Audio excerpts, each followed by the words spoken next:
5 zitawasaidia nini? Tukamwambia lakini mheshimiwa, tufanyie evaluation na ni hapa ni miaka tunatembea nazo. Akasema nenda jiji. Nikafika pale, bahati nzuri kuna ofisi ya waziri huyu mbunge wetu wa Arusha sasa. Maana ndo alilishughulikia mwaka jana likaisha. Tukasikilizwa kwa na dada mmoja anaitwa Mariam, akampigia mheshimiwa wa TANROADS na akaeleza, akasema kwamba kuna mtu wamekuja hapa 5 wanafahamu kesi yao. Akasema ndio, lakini sina cha kuwasaidia, waende Arumeru. Yule dada akampigia huyu mama ambaye ni mtendaji wa kitongoji cha hapo Levolosi, akamwambia unajua kesi ya watu ya TANROADS? Akasema naijua na ilikuwepo tangu kipindi cha Mongela. Haya, meneja yuko wapi wa TANROADS? Meneja wa TANROADS, jambo la TANROADS unalipelekaje kwa mtendaji wa kijiji? Akafanya nalo nini?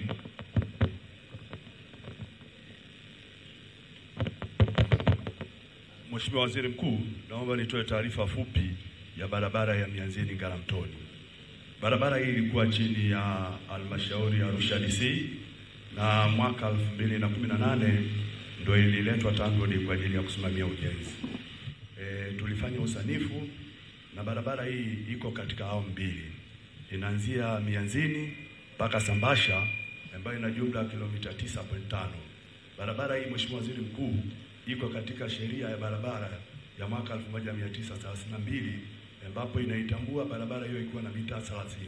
Manake mita 15 kila upande. Na kipande kingine tunaanzia katikati panaitwa Olebrigaringa, tunakwenda Kimnyaki, Olorieni mpaka hapa tulipo Ngaramtoni. Hiyo haikuwa barabara.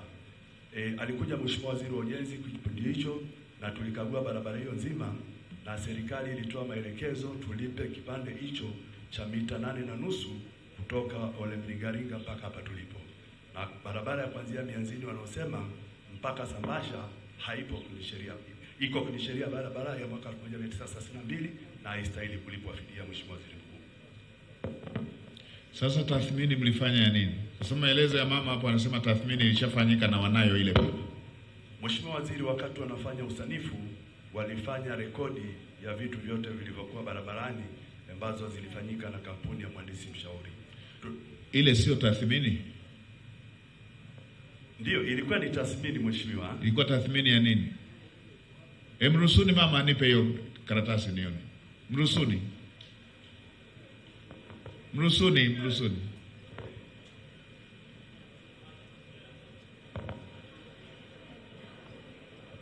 Hii sio tathmini? Mheshimiwa Waziri Mkuu, tathmini katika masuala ya uthamini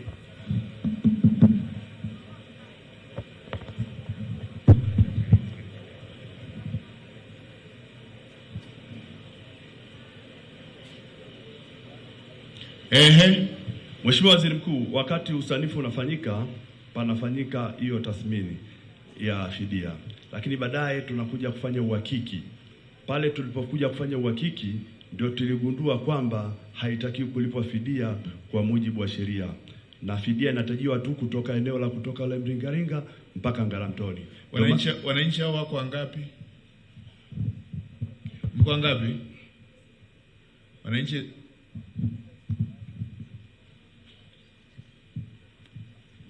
tuko 7 Mheshimiwa, maana wenzetu wa juu kuanzia pale kwenye ule msikiti kwenda juu wamelipwa, maana wao waliendaka kushtaki mahakamani.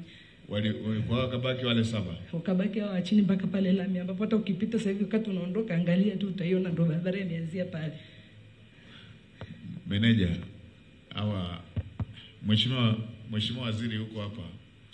Hebu kaa na Mheshimiwa Waziri hapa. Mheshimiwa Waziri, hebu lichukue hili. Mheshimiwa Waziri wa Ujenzi, hebu lichukue hili. Sasa meneja bwana, unatuambia habari ya mwaka 1932. Ulikuwepo wewe?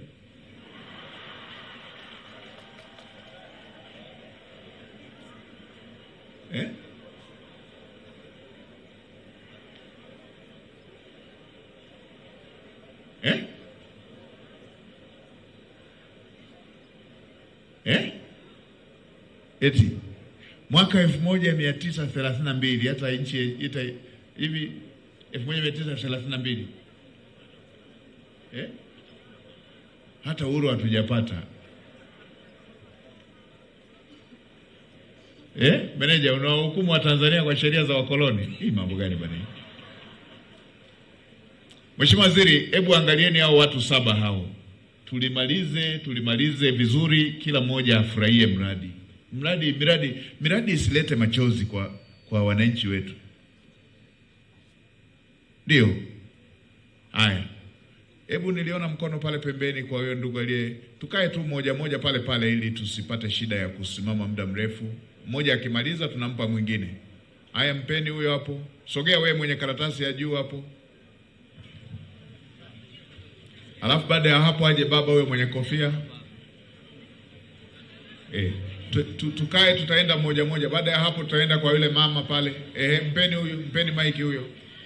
Asante Mheshimiwa Waziri Mkuu. Kwa majina naitwa Yuda Rafaeli, ninawawakilisha wafanyakazi waliokuwa shamba la Kiliflora wapatao 502.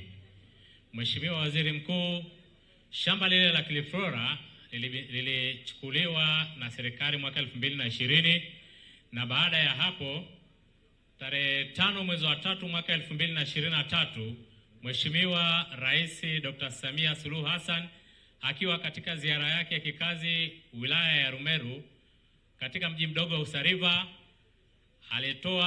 alituahidi kwamba wafanyakazi wote 503 tungelipwa mafao yetu, lakini mpaka sasa hivi Mheshimiwa Waziri Mkuu hatujalipwa. Yapata miaka 3 sasa toka alipotoa ahadi ya kulipwa kwa wale wafanyakazi 503. Asante, naomba kuwasilisha. Asante na nashukuru. Kwanza nalielewa vizuri sana jambo ili la Kiliflora nalielewa vizuri sana, na niwaombe mridhie, kwa sababu nakumbuka mkwamo ulikuwa eneo gani. Mkwamo ulikuwa shamba hili ilivyotoka ruling kwamba wafanyakazi hawa walipwe. Kwenye ruling ilikuwa imeelekeza kwamba yule aliyekuwa anamiliki anatakiwa kuwalipa. Sasa Mheshimiwa Rais kwa huruma yake akaona kwa sababu mmeshateseka muda mrefu sana, ndio akatoa kauli hiyo kwamba mtalipwa. Sasa kwenye taratibu za kimalipo ninavyokumbuka, kufuatana na ile hukumu ya kimahakama, ilikuwa inatakiwa itoke ruhusa kutoka kwa mkaguzi na mdhibiti mkuu wa hesabu za serikali, kwa sababu kwenye ukaguzi itakuja kuonekana kwa nini fedha iliyotakiwa kulipwa na huyu serikali imeenda kumlipa. Kwa hiyo naomba utuachie, Mheshimiwa Naibu Waziri wa Mipango na Uwekezaji yupo, wafuatilie ile ruhusa kutoka kwa mdhibiti na mkaguzi mkuu wa hesabu za serikali. Haya ni mambo ya kihesabu ili kuepusha tu mzozo ule wa taasisi hizi ambazo zinajitegemea kama mdhibiti na mkaguzi mkuu wa hesabu za serikali. Kwa hiyo peana mawasiliano, na mimi nakumbuka nimefanya vikao mara kadhaa kwenye jambo hili, lakini nadhani ilikuwa hatua za mwisho kupata kibali. Kinachosubiriwa ni kibali cha mdhibiti na mkaguzi mkuu wa hesabu za serikali, kwa mujibu wa masuala ya kisheria kwamba hukumu ilisema alipe yule, sio serikali.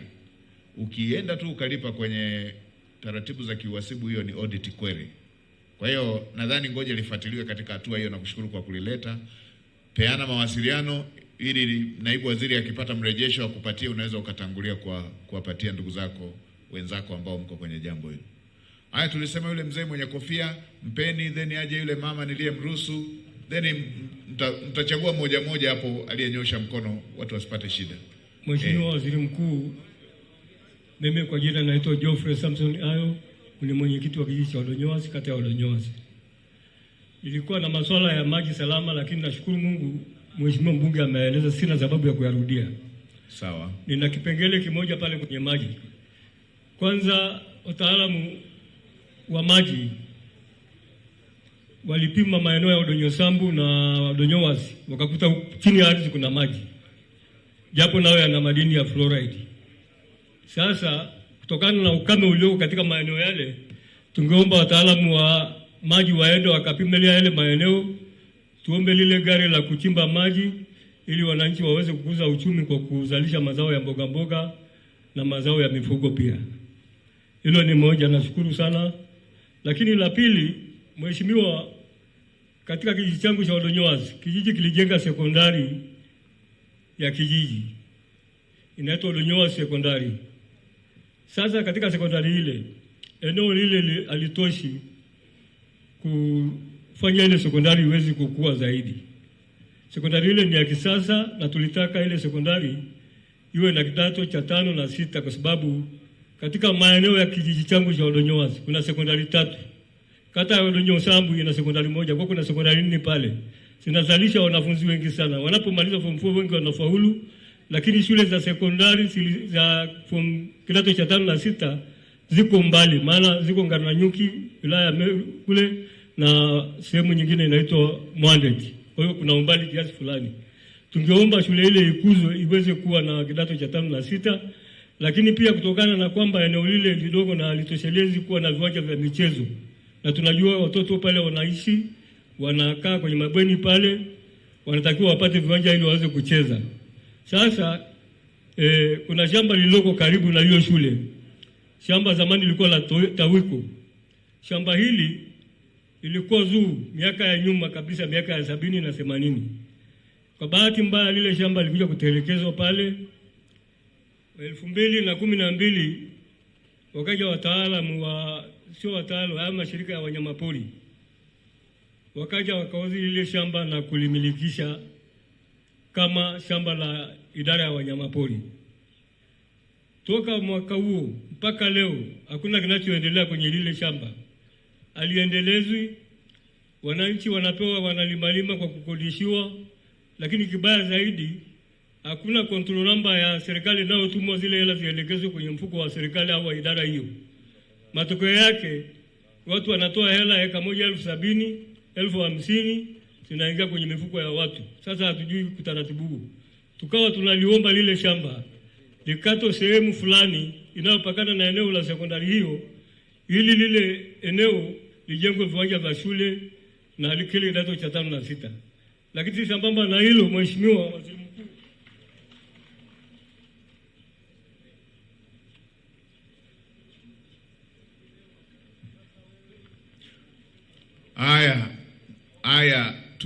tuko na Mheshimiwa Waziri wa Maji atasema kipengele cha maji, Mheshimiwa Naibu Waziri wa TAMISEMI atasemea hilo ya TAMISEMI, tuko na Mheshimiwa Waziri wa Maliasili atasemea kile kipande cha kukata sehemu ile ya shamba ili liende shule ya sekondari. Haya, mlioko huko chagueni moja moja, watu wasipate shida. Chagueni moja moja. Ndio watakuja na hapo. Mwenye mic ukitoka hapo wape na hao hapo moja moja. Mheshimiwa Waziri Mkuu, na ngoja nitoe na tangazo moja kwa wale ambao hoja yao imeandikwa.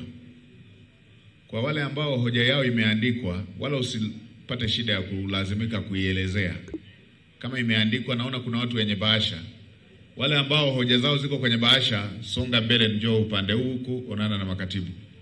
Kama hoja yako iko kwenye bahasha, nimekuona wewe una bahasha, sogeeni upande huu huku, ikabidhi, lakini hakikisha umeweka namba ya simu ili wakitaka ufafanuzi waweze kukupata. Sogeeni upande ule pale kwa makatibu. Wote ambao hoja zenu ziko kwenye bahasha, hakikisha hiyo hoja umeweka namba ya simu. Tutafuatilia moja baada ya lingine, na mimi mwenyewe nitapata taarifa ikiwa na namba ya simu, hoja na mshauri wa hatua za kuchukua. Tutachukua hatua zote. Kwa wale ambao hoja zenu zimeandikwa ziko kwenye karatasi, nendeni pale kwa makatibu. Ili pia tuende sambamba by saa 11:30 waheshimiwa mawaziri wajibu, ili tuwai muda wa ibada.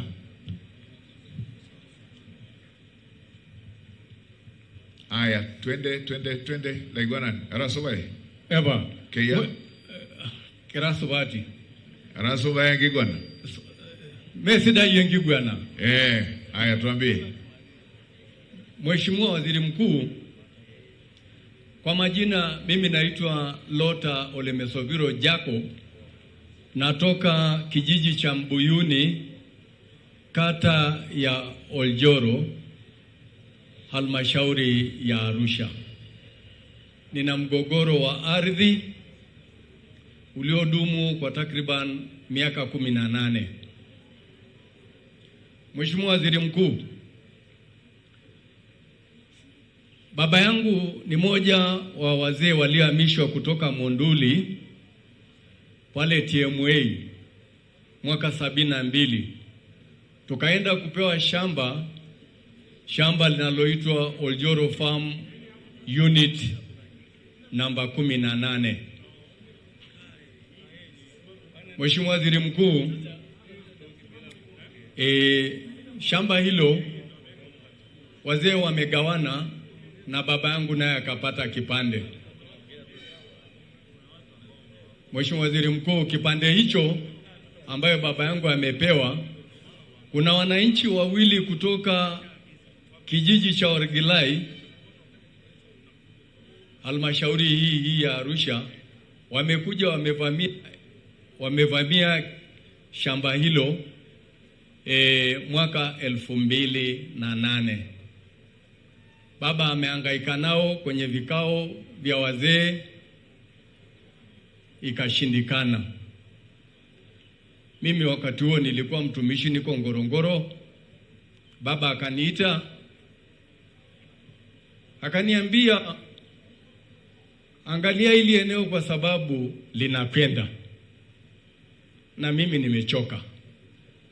Kwa hiyo nikafungua shauri la madai 2010, shauri namba 73 2010.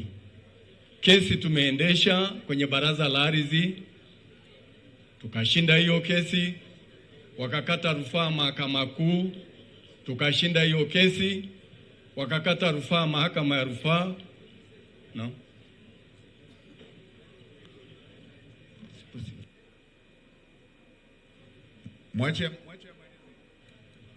Mwache amalizie. Mheshimiwa, hilo ni moja, lakini jambo la pili, sasa baada ya kuwa mmeshinda, shida iko wapi? Si wakupatie eneo? Si umeshinda? Sijashinda. Kilichonisababisha nije kwako ni kwamba shamba hilo lina mipaka, lakini wamempa huyo mtu ushindi. Baada ya kesi hiyo kurudi, tukaambiwa ianze upya. Tulipoanza kesi upya, akapewa ushindi tena wa hilo eneo. Shamba hilo lina mipaka ya kisheria, na nimewaomba nikawaambia waje waangalie hiyo mipaka. Kama hawapo ndani ya hilo shamba la baba, basi hatuna shida nayo, lakini kama wapo watoke. Wamekataa kutoka. Lakini la pili, Mheshimiwa, mimi tukubaliana hilo moja kwanza. Umeona walivyokuwa wanafanya wao, ukiwashinda wanakata rufaa. Taratibu zetu za kisheria, hukumu ikitoka inapingwa kwa njia za kisheria hizo hizo. Kwa hiyo kile kipengele ambacho haujaridhika nacho,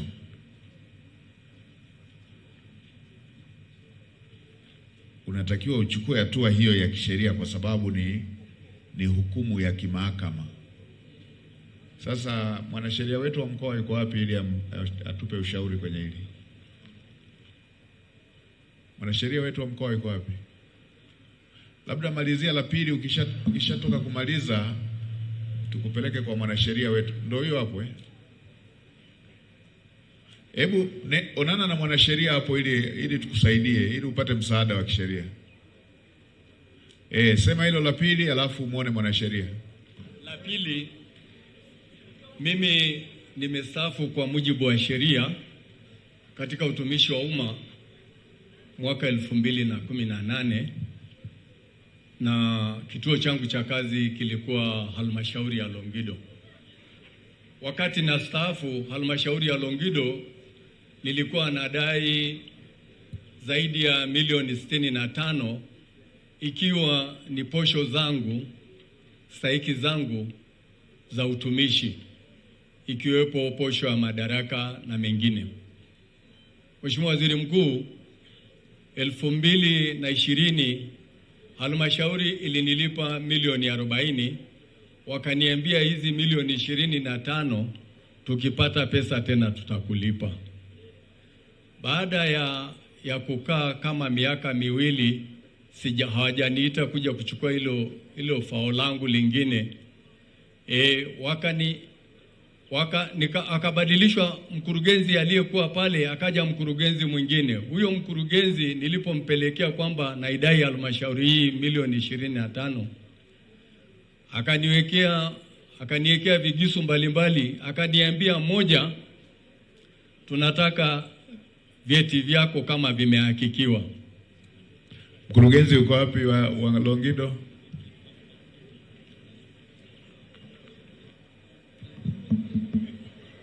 Mkurugenzi, fedha nyingine ishalipwa, hii nyingine ndo unaanza uhakiki. Kwa nini ulilipa nyingine?